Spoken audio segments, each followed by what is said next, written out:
Eyes on the prize, right?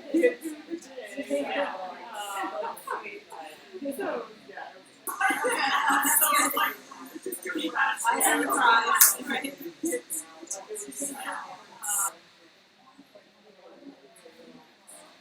Great, and I was happy that I had this. There was such a drive and stuff. Yeah, so I didn't even ask it. I was very busy, so I was parking. Oh, okay. Well, that's good. Yeah, there's a parking lot there. I parked on the street in order to leave spaces for folks, but there's always, this time of day, there's always parking on the street. Okay, I just didn't know. Oh, okay. Not right here, but Right, around there. So I just needed to Yeah, because Sorry, this is got a couple okay, so we'll see. But a lot of people who,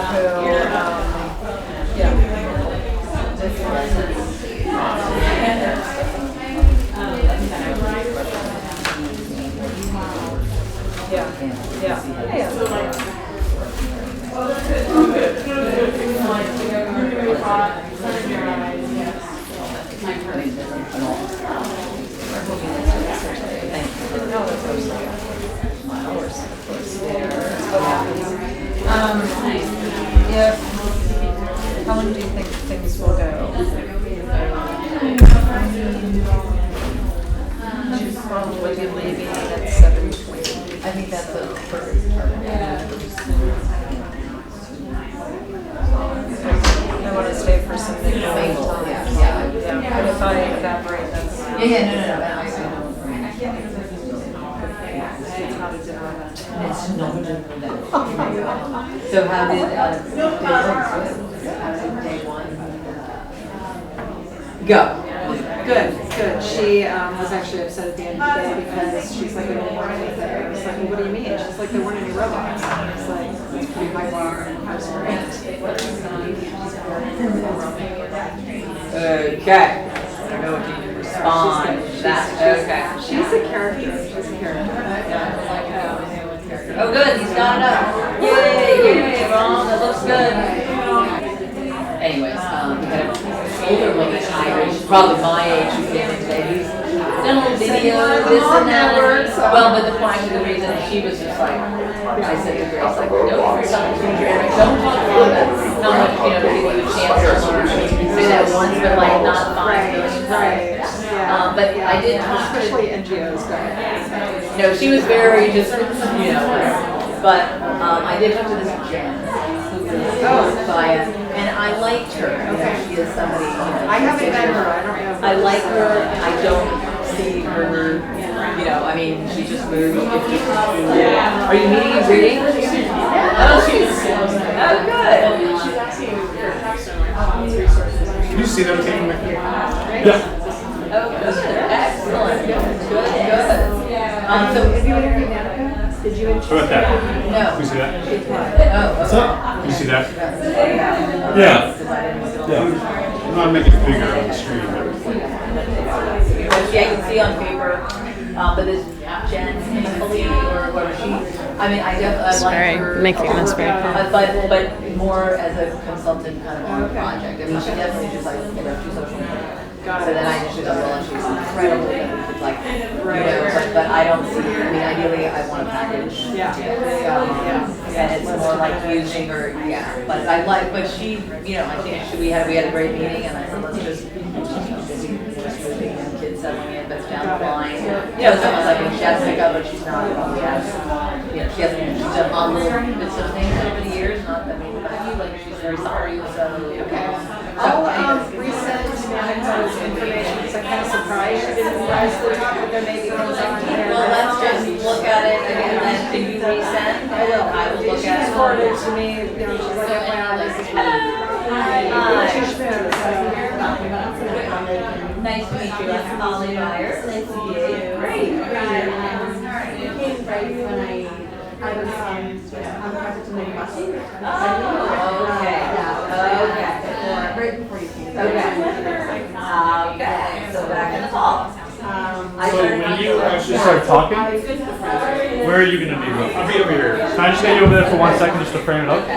Thank you. All right, and are you here, are you? Yeah, I'm kind of thinking Okay, yeah. I just got back Excellent. from going in like Okay. 2 weeks ago. Yeah. So I collected essentially all my dissertation research on memory and justice. I need to move this, because I'll have to keep coming over here to switch I'm the. now writing. I agree. Okay. Is it nice to have a little outing like this? May I walk in front of the camera? Thanks. So you want the whole, I'm pretty wide right now, so you want the whole space to be. Yeah, actually, so you could do that, that'd be great. Are you living, are you like here or you're? Okay. So you're doing the commute out to Worcester, how long? Are you, Okay, so you're not going to Worcester at all? Okay, so you have I know some, I'm guilty by association. Right, I would imagine. So I think I took my mom's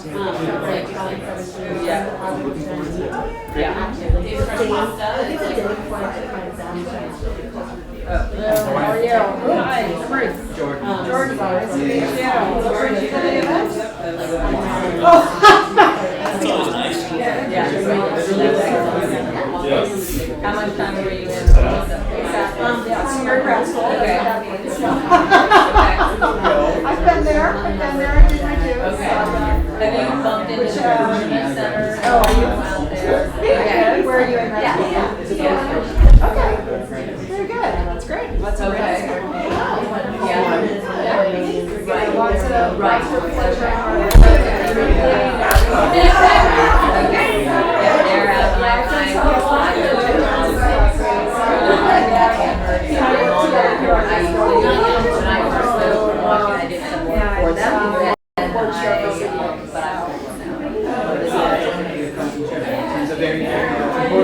I suppose so. Yes. Okay.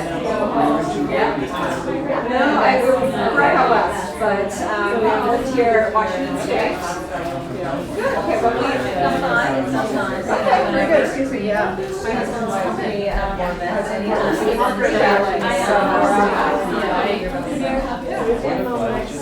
Israel. Do you prefer the weather? That was a real Hail Mary. I was like, wow.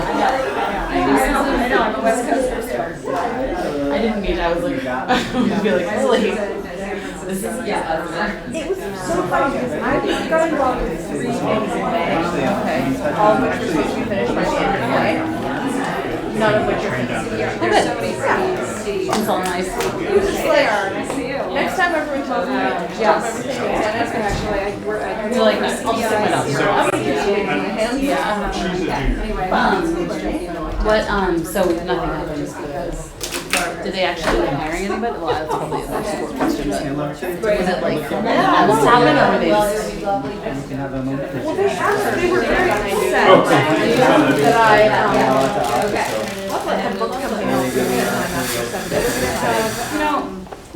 That's some real golly. not that sorry. Not that sorry. And then they confessed that during those 7 weeks, the project had. And they stated.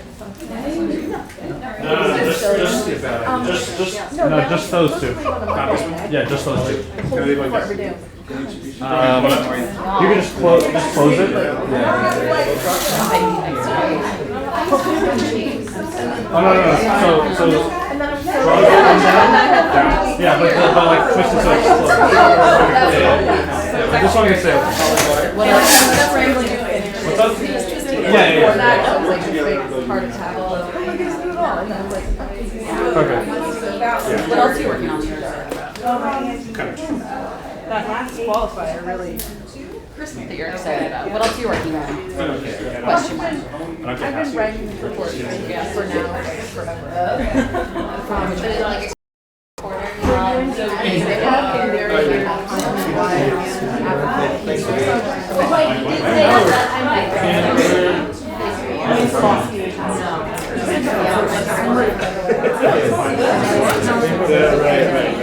So I went.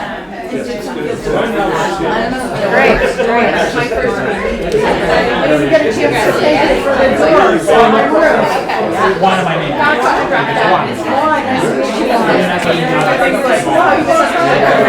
I do need to be involved. I am doing my PhD in public studies. Yeah, so my friend, I have somebody like being a consultant. That's me. I'm Samantha. Nice to meet you. Oh, wonderful. Great. Yeah.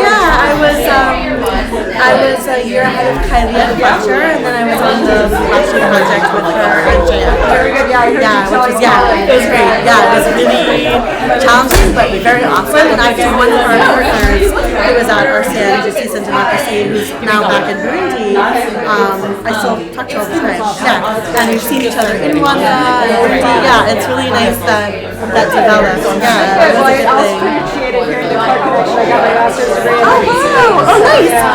Yeah. So all of my teaching assistants have been in IDC. I met the Strategy Center for Holocaust and Genocide Studies, even though I'm working on. Yeah, of course. Yeah, you guys have a beautiful house. But I TA with Anita Fabos, Cindy Karen, who does a lot of volunteer stuff. Yeah. I love their program. It's like most of us TA, but I was in IDC the whole time. No, it was great. It was great because the way of teaching is much more what I want to be doing. Yeah, I also had master's students, which was nice. You know, it was very good to have. That's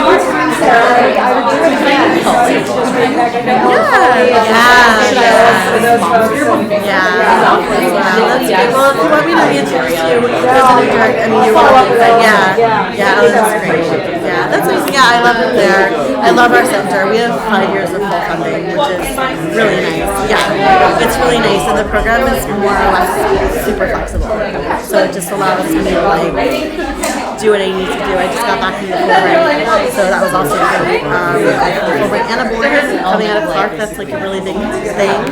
Yeah, so it's good. Good for you. Nice to meet you. Thank you so much. Yes, exactly. AFP North. How are you, neighbor?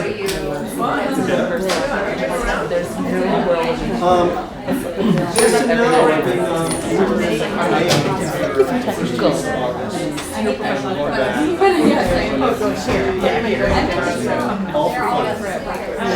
this is like almost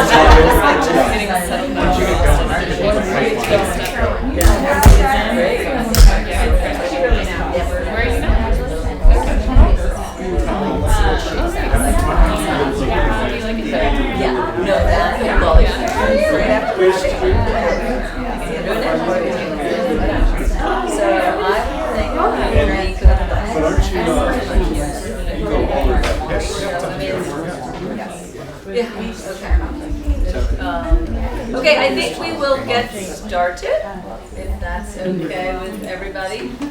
So thank you all for coming. I am Polly Byers, Executive Director of CDA, Collaborative Development.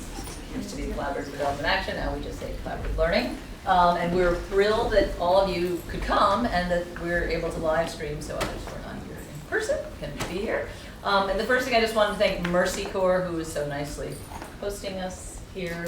And have been very generous with their space for us for many things, and I think it's actually particularly interesting and apt that Rob, who you're all here to hear speak, and I said, well, we're thinking about you. Yeah, when I worked here before, I actually purchased the house. Is that what you said? I mean, not with my own money. No, I involved. I was involved in the transaction. Right, he was involved in the transaction, so it's particularly apt that I think we're here. He was here as the executive director, right, for 5 years, okay. And then he also, I see that he was at Harvard Law School, so he's kind of been around here for a while. I first encountered him when he was at the University of Wisconsin-Milwaukee, where you were there for 15 years, quite a bit of time. I'm not on the time-space continuum, so all these years, certain age, just so you know that. And he he was sort of co-directing the Master of Sustainable Peacebuilding there. And when I connected with him through a project I was working on, so this guy Rob Ricigliano, who's really the guru of systems. And at that point, I really didn't know. I was like, I'm not quite sure what the systems thing is, but anyways, that's why you all are here. I mean, he really is a leader in this field and has written a book on it. And it's interesting that he is now, for the last, I guess, 6 years with Omidyar, right? Five-ish, hired as their systems and complexity coach. Is that what you are? Yeah. That's my actual title. That's his. So that's a pretty interesting title. So anyways, it is a very hot topic. We as CDA have worked with him and use his work a lot in working conflict areas around the world. And I think we're just lucky to be able to hear from him. And the idea is really to talk about the real life application of the kind of work he's done. So we're going to hear about that. And I mean, he has a long CV. He was a founding member of the board of the Alliance for Peacebuilding. He's worked with lots of the governments, the U.S. government, foundations, NGOs, etc. So we're really lucky to have him. But before I turn it over to him, I just want to sort of recognize quickly the CDA people who are in the room. So anybody, staff, board, if you could just sort of wave your hands.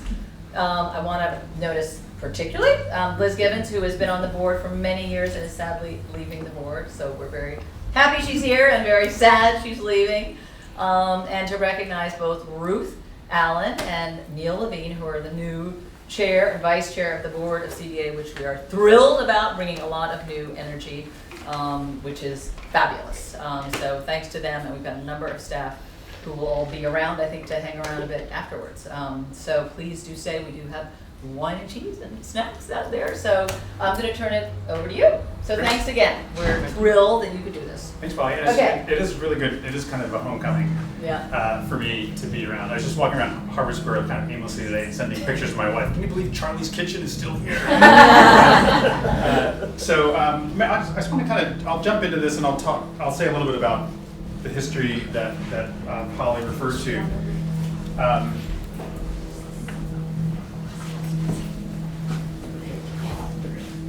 I have a very temperamental thing. This sort of decides when it wants to work and when it doesn't. So it's been a bit of a journey.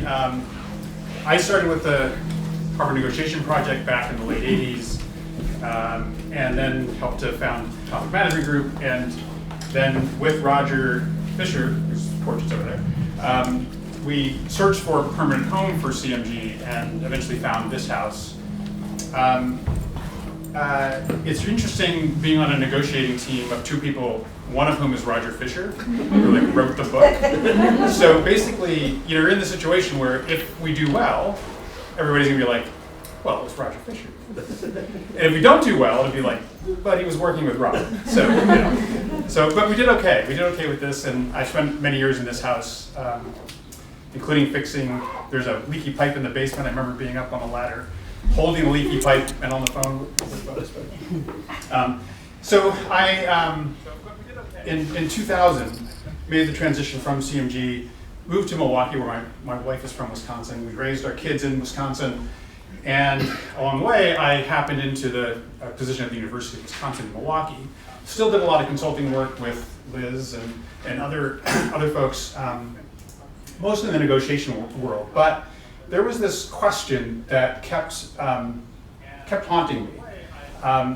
So basically, now that I was an academic, and I totally, air quotes don't do justice to how not academic I am, I kept asking myself why, even when what we did when we were CMG or the negotiation project, even when what we did worked, it didn't work, right? So even when we helped mediate an agreement that led to a peace agreement, those countries actually worked in peace, like a decade or more after that. So it was kind of, sobering to say, well, I worked really hard to get where I was, and I realized where I am is not so good. Like I'm not as good as I thought I was, or we're not as good as we thought we were at doing this work. As I thought more about this, though, it's what led me down a different path. It's what led me down the sort of systems and complexity path. And I remember one of Roger's great virtues was that he was really good at taking lots of bits of really helpful advice, but boiling it down into something really memorable and pithy. And so we have the 7 elements of negotiation, which was like all of negotiation into 7 key concepts. Come on, guys. I wanted to know who wrote the book of how to apply systems to peace building. Like, I don't even need 7 elements. I'll take 3 elements. I'll take 4 elements. And there really wasn't that, and that's what eventually led to the book that I wrote. Along the way, funny thing happened. Came home from a business trip in December 2012, probably working with Triad or CMP. And my wife tells me that some guy from eBay called. And I said, well, for you, right? Because I don't have an eBay account. You use eBay, right? She said, no, he works for the founder of eBay. I was like, okay, I'll return that call. And I returned the call. It was a man named Mike Moore who had been working with Pierre and Pam Omidyar for many years. And Mike had read something I'd written. Actually, it was a chapter of my book that wasn't published yet. And he works for an internet entrepreneur, so I didn't ask him like how he got it. But he basically said, I think we need what you do. And I said, well, what do you need and what do you think that I do? And he actually had thought this out, and he was pretty much right on. And the question was, how do we actually grapple with these big, complex social challenges that the Omidyars really want to make a difference on? And they don't have the resources of the Gates family, but they have a significant amount of resources, and they want to see a deeper level of impact for those resources. So then that's where that question sort of went into hyperdrive. But where this initially took me was basically to this. Starting to realize the difference between 2 distinct types of challenges. So if you look at the 2 lists, the question is, how are the problems on list 1 different from the problems on list 2? And just to throw it in here, I will put in the piecework. So how are the 2 lists different? That's an actual question, so you have to respond. Yeah. The second column is looking more at the future on how to make sure this problem doesn't happen again, while the first one is an immediate intervention. Right. Yeah, so this is more short-term. It's a need, and we can fill it now, and we can actually probably tell if we filled it or not. Whereas this is much longer term. What else? What else is different between the 2? Yeah. It's easier to measure list 1. Yeah. We kind of know. Did we get an agreement or not? Did we have an election or not? Are you saying that list 2 is harder to measure? Yeah. So definitely a lot harder to measure. And there's a lot of implications of that, right? In terms of like, how do we give money? How do we structure? How do we judge success of organizations? So that, right? The 2 worlds, as you start to realize the difference here and the difference here, they start to actually look different. So no one had the 7 elements of applying systems to peace building, but back in the 60s, I guess all good thinking happened. A man named Karl Popper, who many of you know, made this observation about there are 2 types of problems: clock problems and cloud problems. List 1 are the clock problems, list 2 are the cloud problems. And so basically clock problems are mechanical, finite, predictable, controllable. You know, we can, if it worked once, it'll most likely work the same way a second time. If it worked in one place, it'll probably work with some bit of modification in a second place. The cloud problems are just the opposite. They're infinite. Like we talk about health, right? Health is not a solvable problem. You do have short-term health needs. You could have a fever or have high blood pressure, and you treat those things, which are fairly clock-like in terms of treating them. But being healthy is an infinite issue. You always have to worry about your health. You're never, if you are healthy one day, you get your ideal weight. There's nothing that keeps you locked in at that weight for the rest of your life, right? So it's an infinite, it's an always type problem. It's ever changing, unpredictable. I guess I could have predicted I would have lost a lot of my hair, but there are other things about my health which are unpredictable, right? Like my knee started popping out of joint the other day. I have no reason to understand why. And it's oftentimes hard to control. So there's certain things about my health I can control, and others that are very difficult for me to get a handle on. So this gap manifests itself because the things that we care about, the big causes that we care about, tend to be cloud-like, right? They're list 2 concerns. The means tend to be list 1 means. They tend to be clock-like means. It's how we budget. It's how certain international development organizations, who I will not, I'm not going to mention anyone at all, you know, how they would structure contracts, although they're not alone in that. So we tend to be skilled here, and also just it's what we're skilled at. It's what we know about planning. We know how to measure things in the clock realm. But the problem is that clock means don't actually address cloud problems. In fact, can be counterproductive, and often are counterproductive. So that's where the that's where this real tension, this pain point comes out. So that a lot of the things that we need to do to be effective in the cloud world are things that take longer and they take more resources. A little spoiler alert. One of the implications in one of our organizations, I'm fast forwarding a bit my talk here, Humanity United, one of the organizations that are part of the Omidyar Group that I work with, their typical project team when I started working with them was about 1.5 FTEs spread out over 4 or 5 people. Now, same budget type of team is probably 4 or 5 people spread out over maybe 5 or 6 people. In the foundation world, that's in the clock foundation world, that means your overhead just skyrocketed. That's a bad thing. From the social impact world, from the cloud world, that was a very good thing.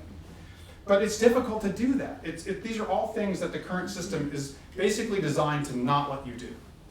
I gave a talk a couple years ago at the Stockholm Forum on Peace, Building, and Development, and I was supposed to talk about adaptive programming, and I listed all the things you needed to do and why adaptive programming is a good, approach. And then said at the end of it, of course you realize you can't do any of these things. Like most donors, most NGOs are not set up to do this. And that's where this is sort of therapy for me. I want to, not that anybody's ever said any of these things to me in our organizations, but yeah, so people will say along the way, it's also not just grates against the way the system is set up, it grates the way most of us are set up.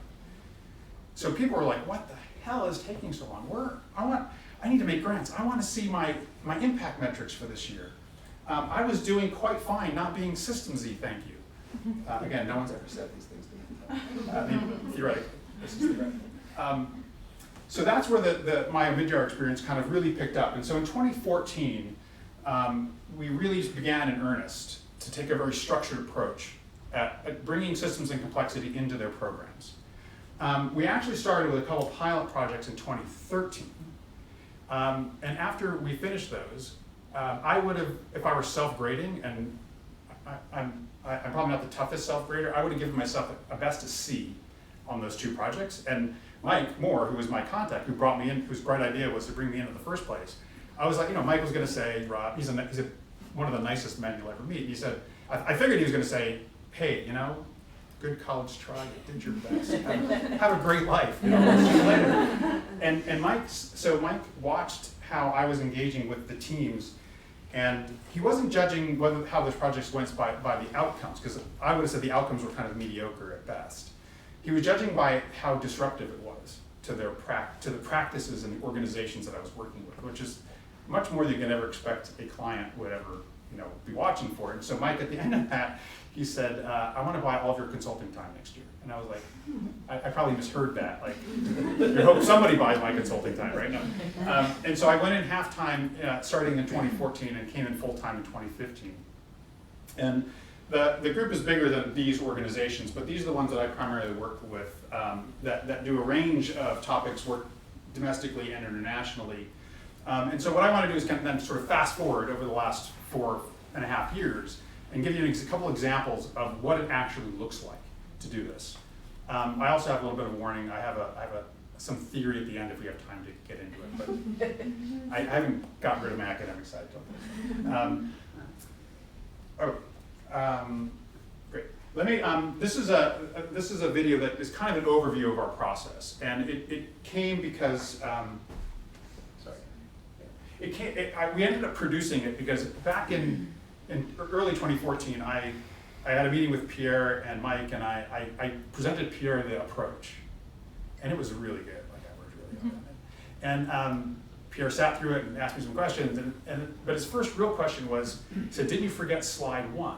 And I said, first, literally I'm thinking to myself, I thought he was smarter than this, because that was the first slide. Like, didn't he get that? And he said, no. He said, what you talked about how to do it. What you didn't say was why we should do it. And so then it took about 1.5 years for me ended up having to produce this video, because it was the only way we could actually tell the story. So let me see if that should, everything should be on. Wait, why are you on? It's telling me it's muted. I did test this, by the way, so I'm going to try it one more time and see what happens.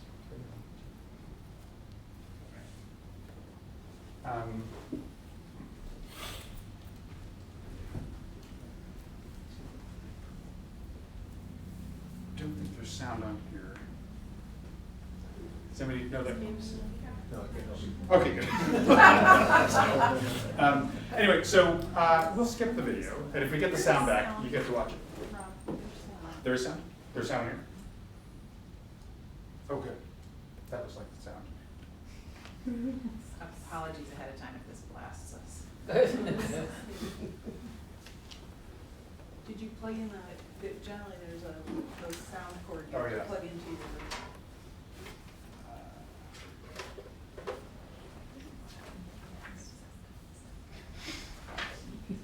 You sure you're that good? I work for a technologist. I am not a technologist. The problem is that the HDMI cord's in, and I won't play my speakers. And if I take that HDMI cord out, it'll stop showing.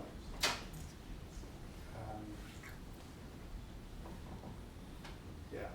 Can you just play the sound through the laptop, or will that be too late? The only way I can do that is if I unplug the HDMI, and if I do that, I probably lose the thing. Yep. So you can hear it now, but you can't see it. All right, so let me.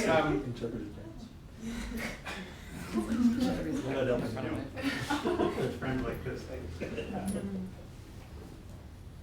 So we'll work on that, and also I've got I'm going to make most of these slides available to you, and the links to those videos, this video and another video, are in that. It's a great video. I think Pierre likes it. I don't know. Rob, Yeah. this is a speaker. It is. Unplug the speaker, maybe it'll work on that. Can you keep that off for now? Dedicated to fostering healthy societies where empowered and compassionate people thrive. Together, our work has contributed positive, meaningful value to the world. But sometimes we wonder, will it get us to the enduring change we are ultimately hoping to see? There are times when we encounter roadblocks. It can feel like the movie Groundhog Day when, despite our solutions, we see the same problems over and over again. Or, when we solve one problem, another pops up somewhere else, like a game of whack-a-mole. Most confusing of all is when we find ourselves in opposite day, where our solutions somehow end up making things even worse. It's what some blood banks found when they tried to increase donations by paying donors. But they found that this actually demotivated altruistic people, which led to fewer donations overall. Or take homelessness. People have poured resources into funding shelters to address homelessness, but in many large cities, this didn't reduce the overall number of people ending up on the streets. The question is, why? It's because shelters were never meant to provide a path to sustainable living, and because job training programs can't make a dent if there are no economic opportunities. And no one program can address the underlying challenges. These factors are all interconnected and interwoven. This is a truer representation of reality, but it's confusing, frustrating, and messy. It can be hard to know what to do with this mess. So we've challenged ourselves to add to our toolkit. We believe that systems thinking can help. Systems thinking is a mindset, a collection of tools, and processes for engaging with our messy world.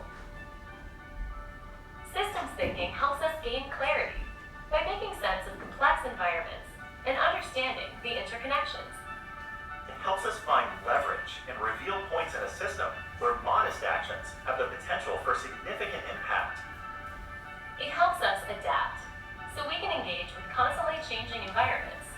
the ripple effects of our actions within the broader context of the system.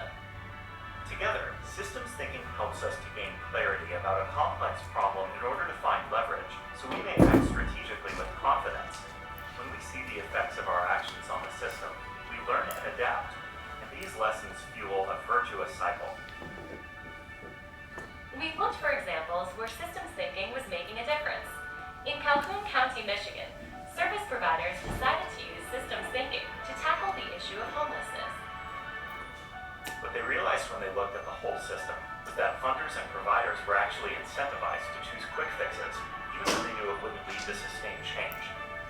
Shifting that pattern wasn't easy, but systems mapping helped them see where they could intervene to change how the system behaved and to increase funding for higher leverage approaches like Housing First. This helped decrease homeless numbers in Calhoun County, despite the fact that unemployment was going up. Our approach here at the Omidyar Group is constantly evolving to incorporate insights from many fields. We believe this kind of systems thinking is a powerful addition to our toolkit. We look forward to partnering with you and learning together as we pursue the enduring change we want to see in the world.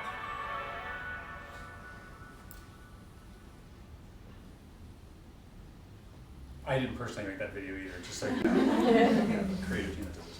So that was what we ended up, that was the process that we developed, and through lots and lots of iterations. So we literally were working with teams one week, and then we would bring the insights from that one to the team the next week. And then we'd get back to that team 3 months earlier, and they say, why can't you just keep something the same? And we'd say, it's better now, it's better now. So let me walk through, I'm gonna give you a kind of a flyover of the process real quick, and then I wanna give you a concrete example of a recent team and their report to the board on their works that kind of really illustrates the process in action. And it's from our project that is a couple years down, almost 3 years down the road. So even though year to year it's sometimes hard to sort of have big splashy indicators, these guys did, which was really, really I think impressive. So again, that's the basic journey, which you sort of rinse and repeat, keep going around that cycle. In terms of what it looks like, we do a lot of what we call system sensing. So we have different processes, which sometimes are very participative, sometimes take days or weeks, sometimes take months, to actually understand what's going on in the system, what's enabling the change you want and what's inhibiting the change you want. To take a very inductive approach, to really then think about what are these key forces, and you're constantly distilling lots of data down into themes, down into eventually patterns. Find patterns in the system that motivate and keep the system moving as it's moving. That results in ultimately something like a map. Not every initiative does a map. Ones that are wrestling with the big complex problems do need maps. And calling them maps is kind of a misnomer because it's not a map really of anything. It's a mental model. It's a way of storing information, lots of diverse bits of information visually, and showing how those bits of information relate to each other. That's the magic of this. It's not that it's actually literally a map, right? Sometimes we have to tell our teams that over and over. As I said in the video, we then look for opportunities to find leverage. And so this is an example of a product of a leverage analysis exercise. So we take a map. These different colored post-its are different indicators of where there is or is not leverage in your system. So we have a series of indicators of where that might be. You then sort of look at where, like the blue ones are the ones that are frozen, so that's not leverage. The other ones are different indicators of possible leverage. So you might take an area here and start to develop, these are all hypotheses. So it's like, what might you actually do here to take advantage of that opportunity for leverage? What is the opportunity and how would you take advantage of it? You then go through a process of winnowing that down, not just the things you think are going to be most impactful, but the ones you should actually do, that actually fit your organization. And that becomes, you can then take that same map and you basically put your strategy on the map. So this strategy is sort of three-pronged. This is actually, you probably know this from just looking at it, but is slavery and corporate supply chains. You got that. Yeah. And so basically, there was one set of dynamics they wanted to work on that affected investors, because they wanted to incent investors to actually rate risk in supply chains as an investment risk to change behavior of corporations.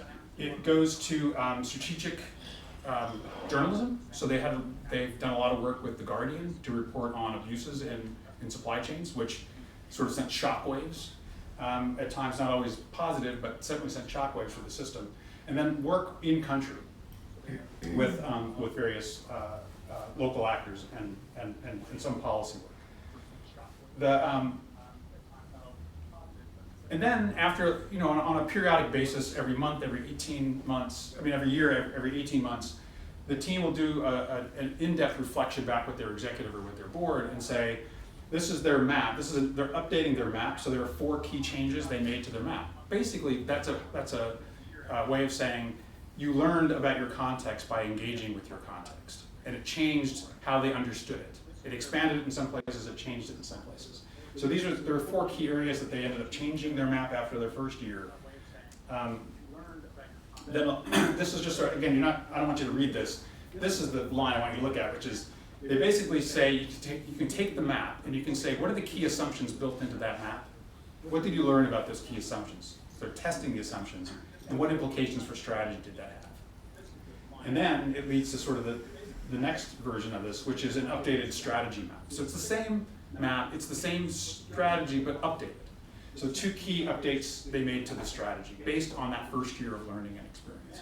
So that's that cycle. Clarity, eventually produced the understanding of the system, built a systemic strategy for how to change the system, or how to affect the system, and then help them capture the learning both about the system and how to engage it. The value of the map is actually in this last phase. It's how does it help you learn and adapt as you go forward. And so there's a tendency to a lot of people like to adapt, but it's sort of like adapting with ADD, like they're all over the place. Like, how do you know your adaptations are getting you toward any kind of long-term goal? And that's what the Omidyars fundamentally were picking up on. Because their initiatives were producing lots of good things, but when you put the good things together, they didn't actually go anywhere. Like, they were good in and of themselves, but they wanted more. And that's what we're hoping this view helps you get. Any questions about the general overview? So the one I want to give you next is another further down the road team that actually has some pretty significant, well, I thought it was pretty significant. Everyone was asking me from the beginning, what are the testimonials of impact? And I have to say, we're going to make those. And they say, and so this is kind of getting into that. I'm from a big Italian family, in case you didn't know that. So I keep talking until I'm stopped. So just so you know, all right, so one last thing, just another thing about maps is teams have also used them as a way of facilitating collective action. So this understanding of the system has influenced the behavior of other actors and other donors in the system. So especially we have a team that works on local media, and their map has influenced the behavior of Scripps Foundation and McKnight and other big donors in that space. So it's a way of also facilitating kind of collective action and collective learning, which takes whatever one team can do and magnifies it, right? So here's an example that comes. It's also in a related sector. This is an initiative that's working on bonded forced labor in the Thai seafood market, in the Thai seafood industry, rather. So the map at one level this is their overall problem statement, which I don't really want to go into. But it's an effective tool for explaining the problem as well. But this is where it starts to get interesting. So this was their basic strategy. They had 3 prongs to their strategy, 3 opportunities for leverage that they saw on their map. The way we build these theories of change, these sort of systemic theories of change, is you have to spread them out over time and space. So this initial set of activities is aimed at affecting specific parts of the system. So they were looking at influencing the behavior of government and the capacity of government to enforce regulation. They're looking at civil society voice, and they're looking at, again, sort of like a detection of abuse in the system. So this was their first early agenda. The first 3 years were devoted toward these activities to get to these outcomes, which were changing specific parts in that map. Specific parts of that system. the reason you do that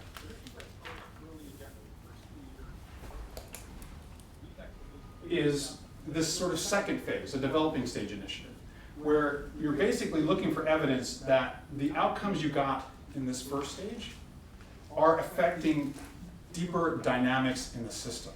So it's not just resulting in a law being passed or a civil society group being launched.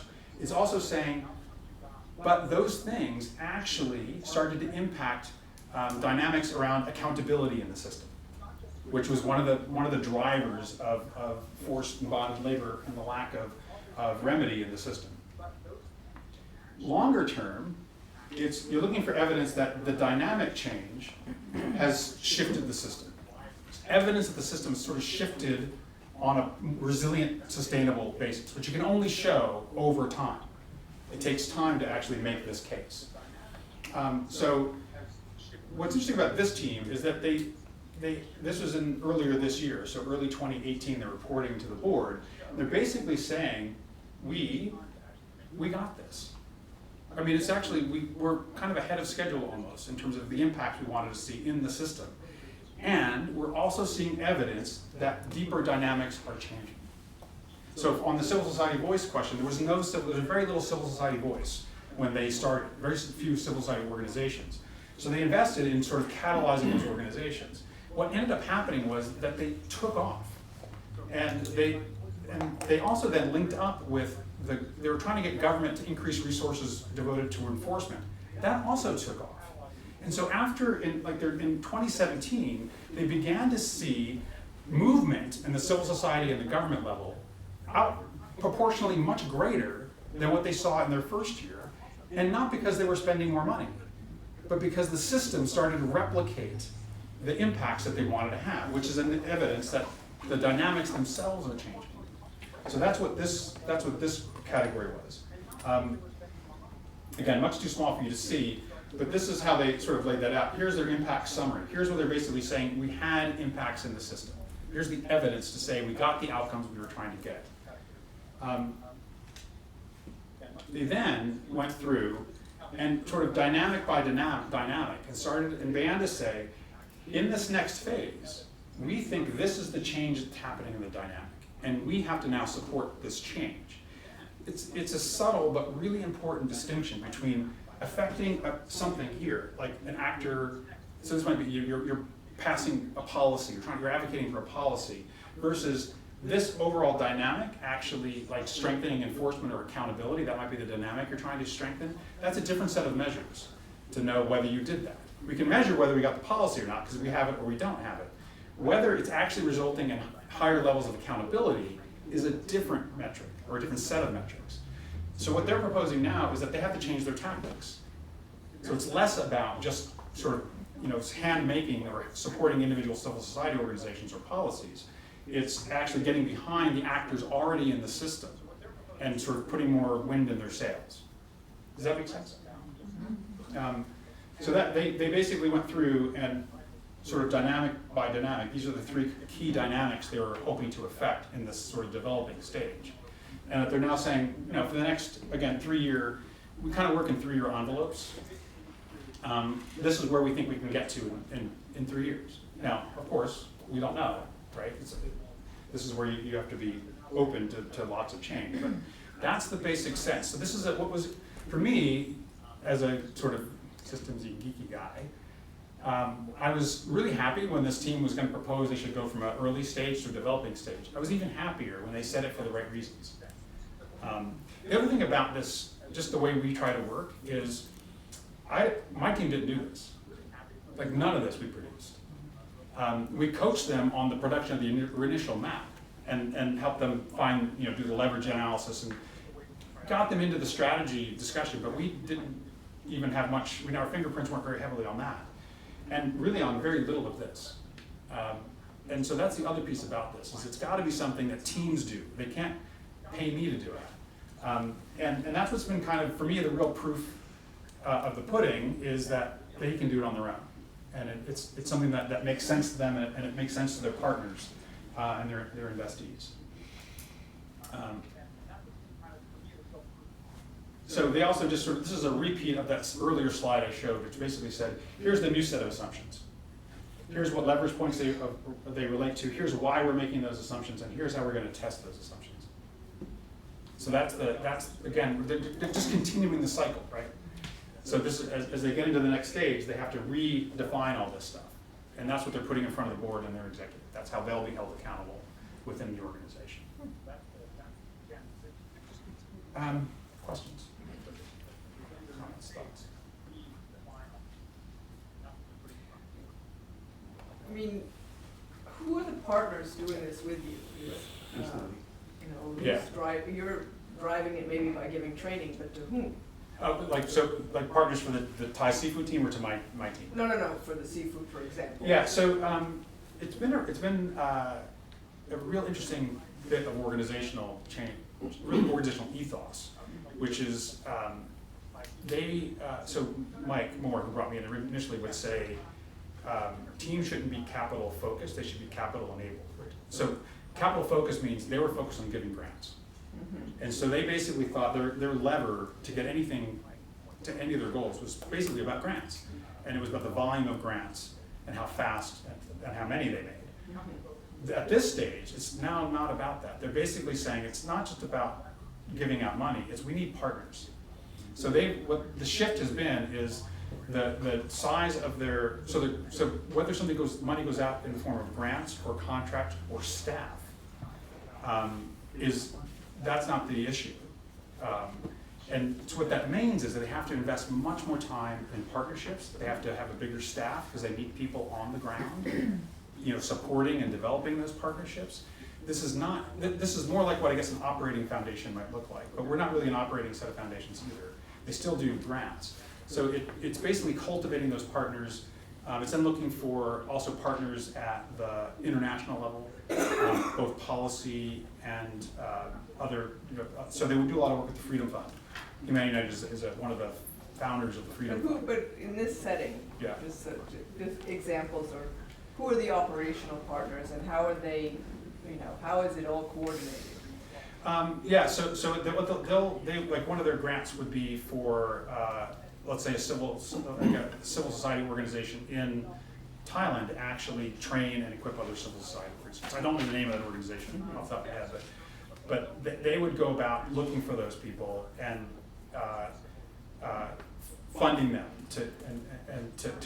as long as what they wanted to do was compatible with what the team wanted to do, and finding those folks to do it. So they're not hand making a lot of the stuff on the ground. They're giving grants or contracts to people in country to do it.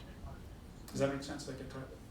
Or but there sort of has to be a master puppeteer to have this system, to have the right leverage at the right part of the system at the right moment.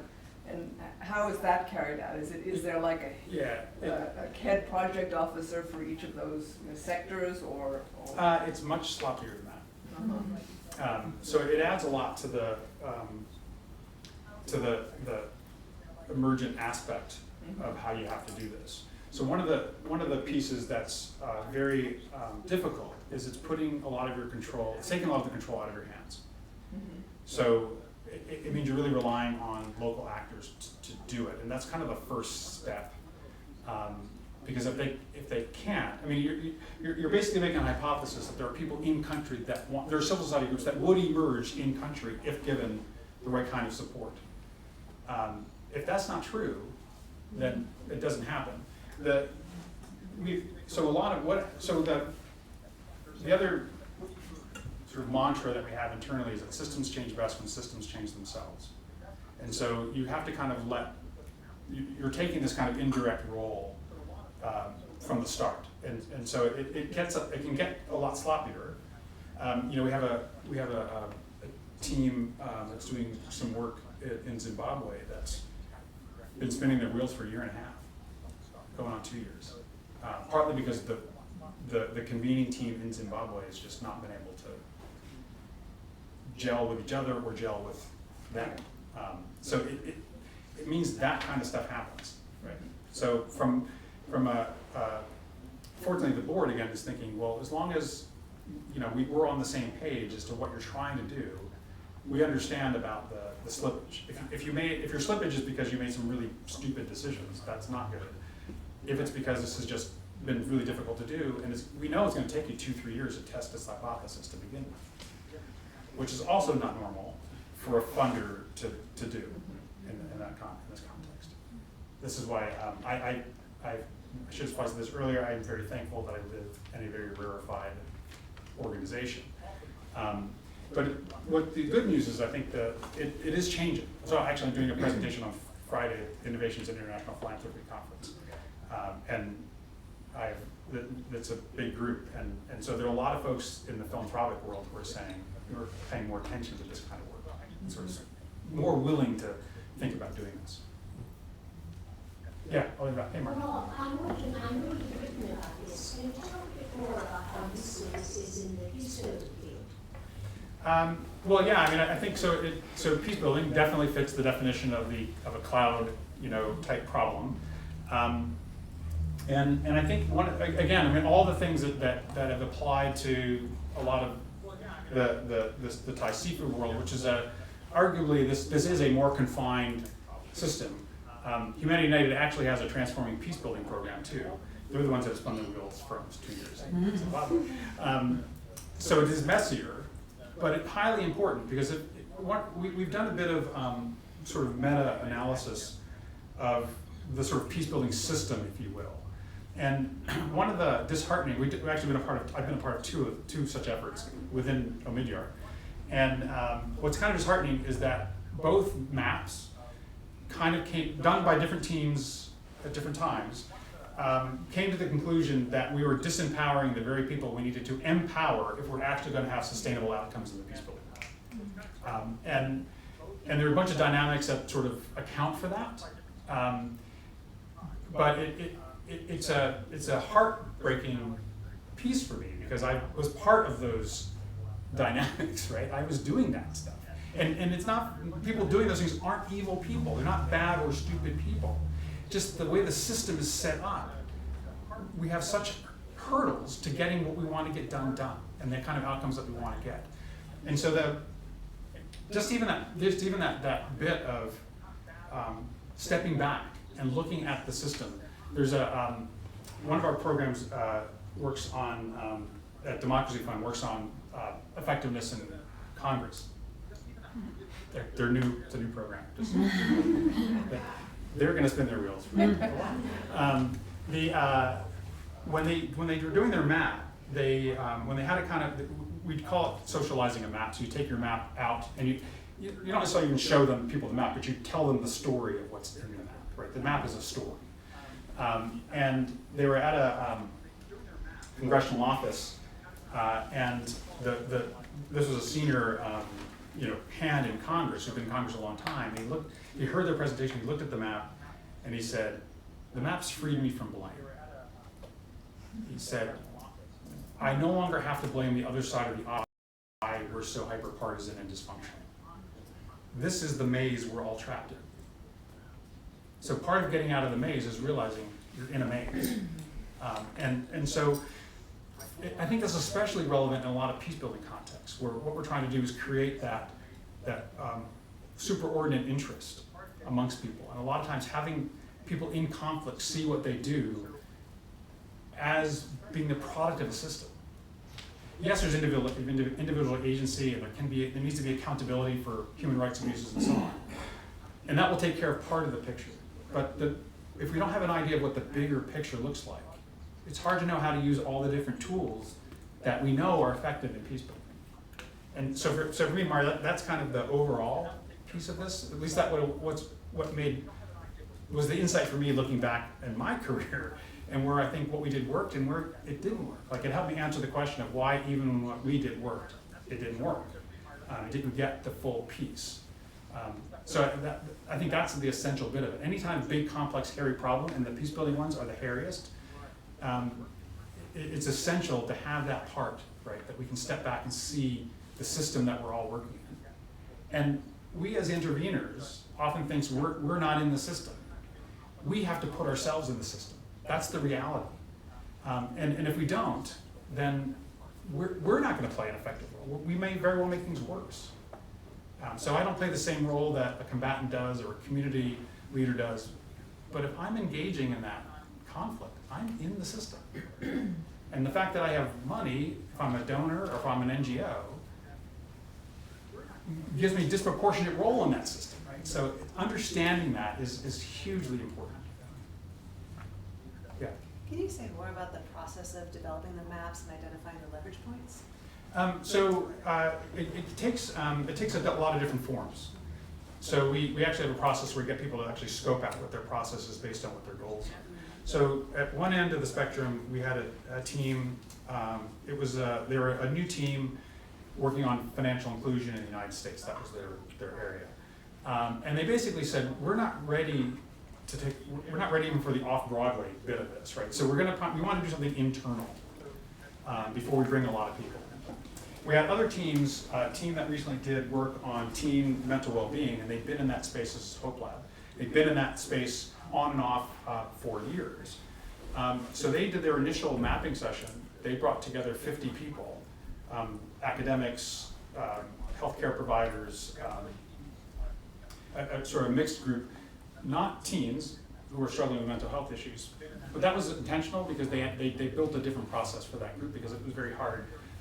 They thought the dynamics would be untenable to bring them all together. So that one was one where so in both of those though, the basic process is similar. So we start by getting people to define what we call a guiding star. And that's like your mission statement. So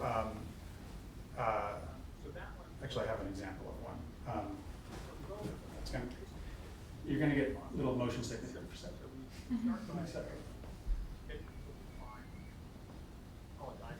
So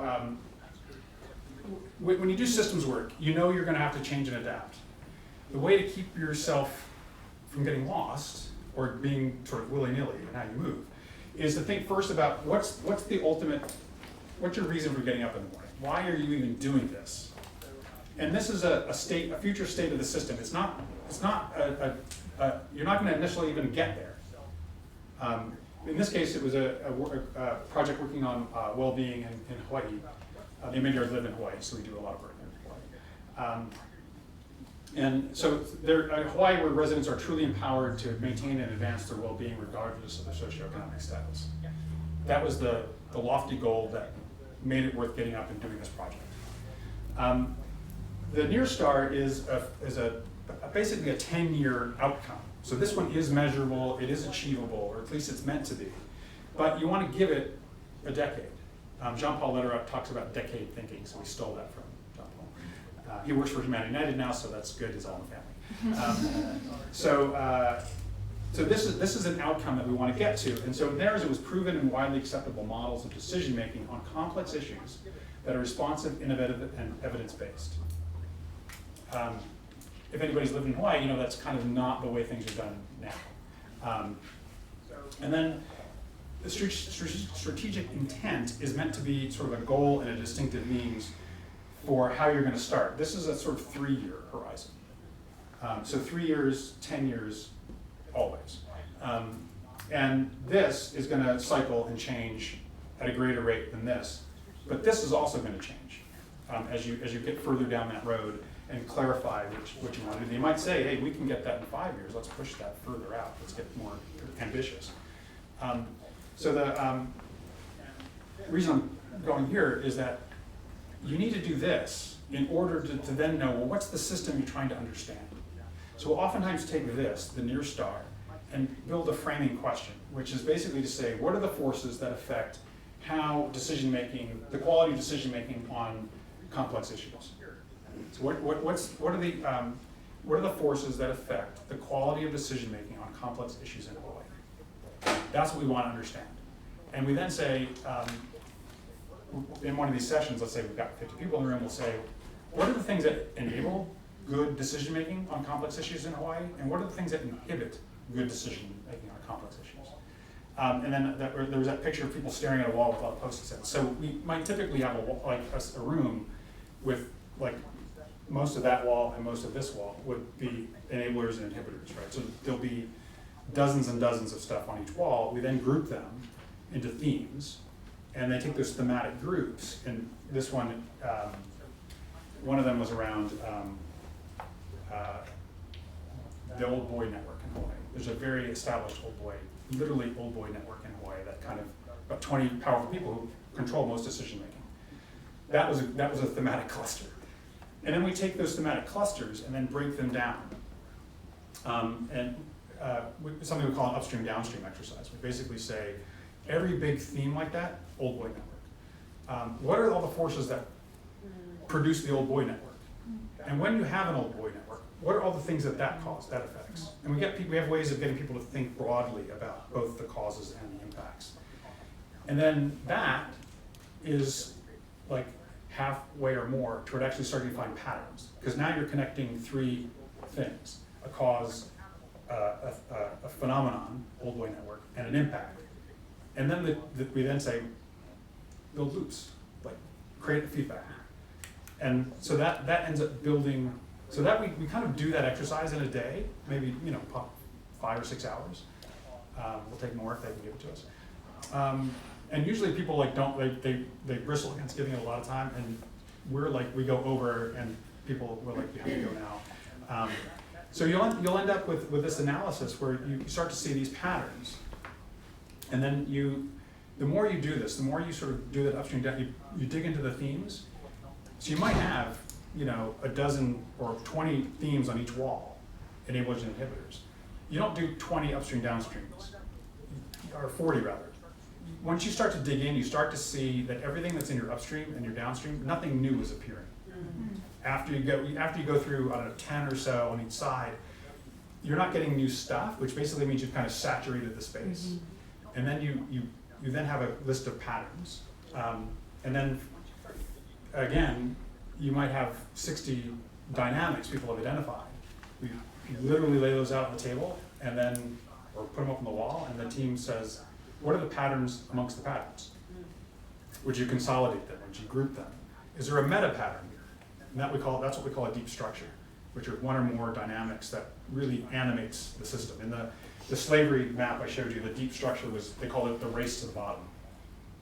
It was about the incentives in the system for people to tolerate, if not use, slavery and to cut costs in their supply chain. So that ended up being the deep structure. And then the map gets built around that. And that's the map. Anyway.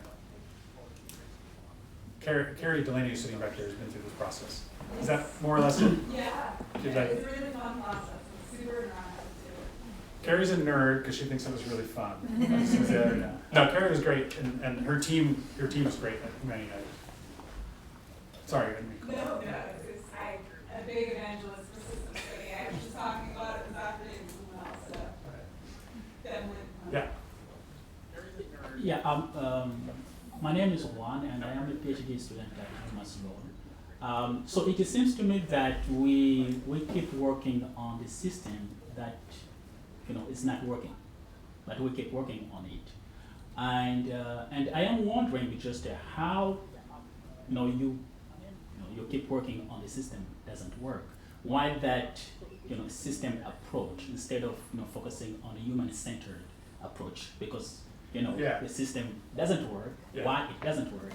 Because I'm going to skip to another slide really quickly. If I can do that for this, because it's a both and. So that what we've seen in our work is that our teams tend to focus on 3 types of challenges, and they're not exclusive. So there are some things. I could hear part of what you're saying is to say, look, you have a system. It could take, you might take a decade to shift part of the system. But there are people like hungry and dying and needy today. That for me is the sort of pain point category. That there is a legitimate intervention here to ease suffering of people today, whether or not that shifts the system. And so there are systems tools. There are certain kinds that will help you do this better. Do no harm analysis, for example. I would put as a systems approach, using a systems tool to do this really well. It's basically saying if you're going to dump a bunch of food aid in a country to feed people today, you probably should pick your head up a little bit and say, well, what is that doing to the economy and to the war economy and so on? So this is definitely, so there'll be times when you have to do this. So we have a Democracy Fund, as well as a couple other entities, do work with journalists. And they are trying to shift, economies and business models in the media field and so on, which is a long-term proposition. After this 2016 election, they moved quickly to establish a legal defense fund for journalists. Because they basically said, we're not going to get any journalists to work with us on the long-term stuff if they're worried about being prosecuted or killed today. So we have to work on that pain point now in order to do the other stuff, right? So definitely, this is there. A second level is what we refer to as systemic gaps. So the corporate supply chain one that I showed earlier, there's a gap in the system that their analysis exposed to them, which was that tools that corporations can use to detect slavery in the supply chains take about 3 years on average from conception of that tool to deployment of that tool. That means that very few tools are actually ever going to be deployed. And so they created, that was an innovation sort of investment gap. They created an investment fund to actually fund investment in tools to speed up that gap and to create more tools that companies could use and make them easier for companies to use. That was a big gap in the system that was perpetuating slavery. And then complex dynamics, this is largely what I've been talking about, is this work here. If I take that up a bit. So we call these things systems innovation and systems transformation. Is somebody see it yet? Sorry. So the pain point work is just oftentimes product and service delivery. It's everything from relief aid to just funding the Boys and Girls Club on an annual basis. The innovation work is filling these gaps. This happens a longer time frame than service delivery, but not as long as transformation. And this is altering the underlying system itself. This is filling gaps in the system to make it work better, and this is actually changing the underlying system. So back to your question, you've got to think that you can't always be focused here, right? Our board, our boards of our various organizations, there's one of their big touchdowns is what is the highest and best use of resource? And sometimes it's here, sometimes it's here, sometimes it's here, or sometimes it's in a combination of those. So we try not to have a sort of ideological view that only this is, has merit to it. All of these have merit to them under the right circumstances and for the right reasons, and given your organization. Dick?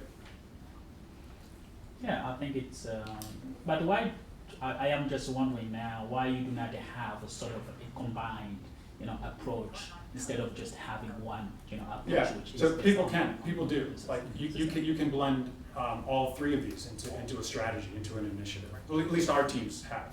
So some are doing all three, and some are doing one or the other. So in the same vein, how do you engage, local partners, on the ground? Not the only local partners, but also the grassroots, partners. Because I think that's maybe the most, from my perspective, that can be more the most important, aspects. Yeah. So at least I'll say from a donor perspective, is one of the tests that I used to give our teams early on is to say, okay, so if you stop funding, would the impact you're having go away or would it stay? And when they said, it would probably go away. We said, okay, let's go back to the drawing board. And that's where, so this idea of systems change best when systems change themselves. There's, I would say it's more of the philosophical change that, at least I'll speak for donors, and I'll speak for us as a donor, is that hero-based philanthropy is not good philanthropy. I'm actually going to say it on Friday, but we'll see if I can make it. So that's where because we want to show we made a difference. Well, that's actually counterproductive. or can be, certainly in a lot of cases. And so Danella Meadows, who I draw a lot on in my work, who wrote a great book called Thinking in Systems, foundational for lots of people in the field. I love her expression, which is, you have to be humble before the system. And so it's not us that makes this change, it's the system that makes the change. And it's the people in the system that make the change. And while, yes, we're a part of it because we're in there, but we're not doing it, right? The best we can do is help be a catalyst for those that are there. And it's not just about by providing money either. Look, we work a lot with our teams to say you have multiple capitals you can deploy. There's influence, there's building social networks, there's all kinds of things you can do to get there. One last example on this. One of our teams, actually the first pilot team that we worked with, also happened to be Humanity United. The woman who runs the program was, their review was coming up after like 18 months. And she was preparing with me on that, and she said, I'm a little nervous. I said, why? She said, well, we're underspent on our grant budget and we're overspent on our personnel budget. I said, okay, well, tell me more. And she said, first she said, we're having impact deeper and faster than we thought we would at this stage.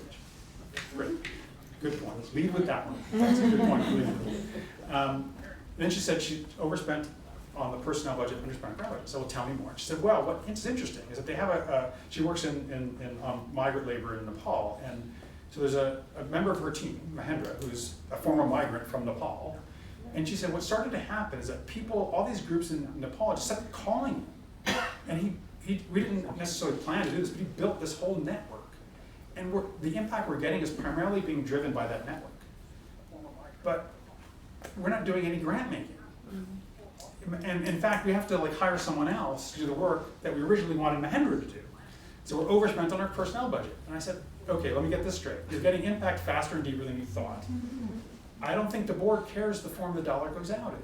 But what's interesting is that a traditional donor, in that traditional donor mindset, she's thinking, no, success is I give money away, which takes the power out of the hands of the people and what Mahendra was doing was actually activating people in the system by connecting them, by giving them information, and connecting those people in the system to government people and other NGOs and so on. So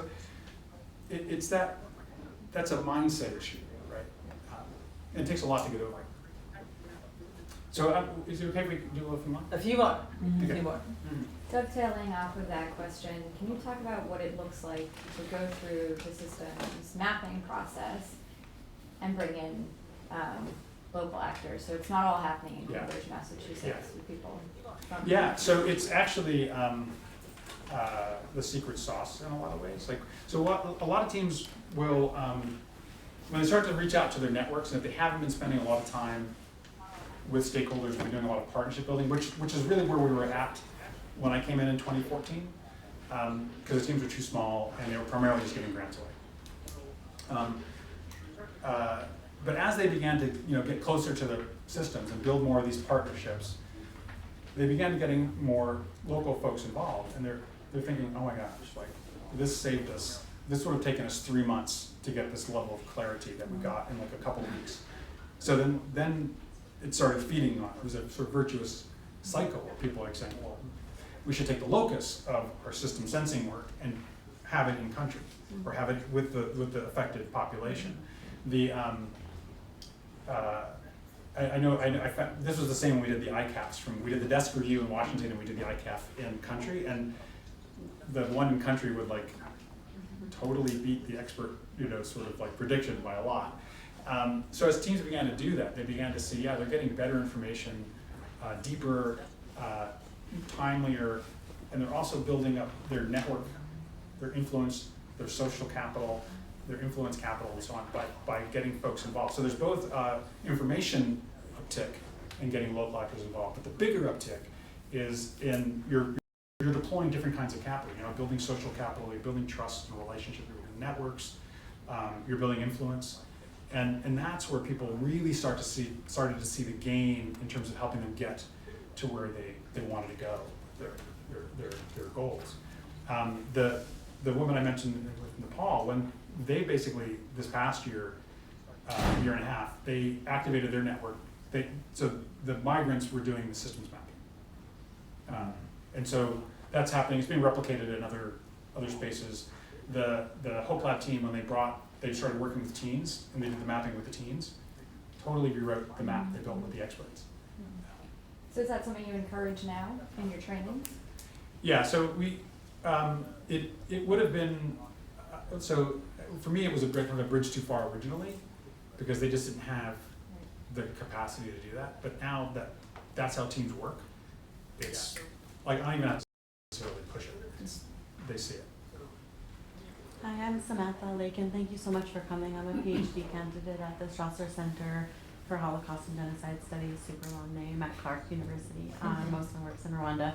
But I actually wanted to ask if it's okay if I make 2 quick kind of points, because I had worked with Kylie and CDA on systems mapping approach to gender and corruption in Lubumbashi, which was my first time working with the systems map approach, and I enjoyed it because my brain functions that way. And so for me, it was exhausting, but it was also freeing, right? To be able to think of problems in terms of relationships and in terms of foundations and systems, as opposed to the clockwork with clocks, as you said. But 2 things I wanted to mention that for me were really impactful. One was that I went in to do the research. I worked in justice sectors before. I had not worked in Congo. I mean, I had a lot of skills that brought me to the job, but the people there were actually experts on their own system. And so when we went to ask the research questions, we actually found out that people knew so much more about their own systems and what was happening in their own spaces. And all we really had to do in some ways was document that, put it into the map, figure out where the leverage points were, break the patterns down. So the information was already there. It kind of just needed to be harnessed and organized in a way that meant that there could be some impact. And so that was really cool to realize that I didn't need to be an expert on, or a specialist, words that I completely dislike, on corruption in Lubumbashi. I had never been whatever. The people there who had already been working on the issues in many ways had the information that we needed, and it was really an amazing way to engage. And part of what we did also was going back and validating our findings. So after creating the map and doing the loops and doing all of leverage points and impact, and where we decided what we wanted to strategically do, we went back and we said, is this right? Is this a reflection of what we asked you and what we heard? And so it was really nice way to engage on those levels, but also the pain points. There was one point where we went into a prison in Lubumbashi, and people were legitimately saying, well, can you take my case? And you have to look at someone and say, I am not a lawyer in this country. I believe in research. I believe in what's going to happen in the future, and it's very painful to look at someone and be like, actually, there's not much I can do for you, but give you maybe some money or whatever, and refer your case on. Really, there's not much, and it's hard to explain that. But I think the belief that you're talking about in the change that comes in longer term is what kind of pushed me to keep working in that way. So thank you. Yeah, no, and I think it's a great issue to raise, which is sort of all the ethics around data. Whose data is this? Who controls it? And it's not as easy, we tend to think, and I thought this way a lot, which was if I ask them their opinion, I'm doing them a favor, and it when you start to get into something personal about your life and your country, whatever you want to call it, community, it's their system, you have to take the time to build the relationship first, because otherwise it can be very extractive and exploitative. Not to mention that they might not be completely honest with you to begin with.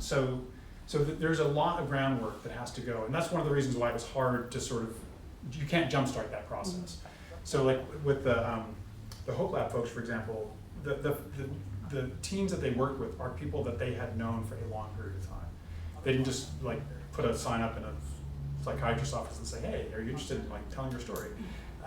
It was something that they had to handle that very carefully. There were important ethical issues. There were, because you can't control what someone's gonna want, and you don't wanna be in that position to say, like, that's stuff that you can correct for, or at least mitigate against by building that relationship and building that setting up in advance. And that was great. What was great about the validation was sometimes we'd come back and we'd be like, actually, that's completely not Yeah. what's happening here. Yeah. And so we'd be like, okay, that's not what we thought. We thought it was one Right. thing, and people are telling us it's completely misrepresentation or it's not correct. And it was really good to be able to be humble enough to be like, okay, we were wrong. And we were in the completely mental wrong. well-being Yeah. space, it was interesting because the stories they heard from the patients and the stories they heard from the providers were sometimes different, which ended up being its own dynamic, which is that providers are not understanding Yeah. the needs of the patients. Why is that? Why is that gap there? Right? So, Thank you.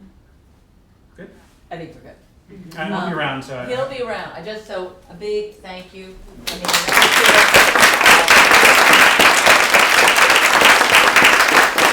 I mean, we're going to hang around for a little while. We do have refreshments in the back, so for those of you who can stay a bit, please do. And thank you all for coming. Thank you. I'm going to put just one last slide if you want to. I'll make a version of this available. Okay. But if you want to see that stuff. So all the stuff that we produce, the videos, the workbook, and so on, is Creative Commons, means that you can use it freely with attribution. And then these are all other really cool resources.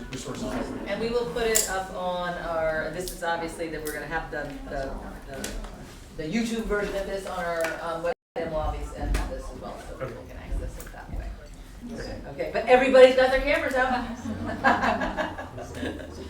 So thanks again. I mean, Yeah, thank you. obviously questions.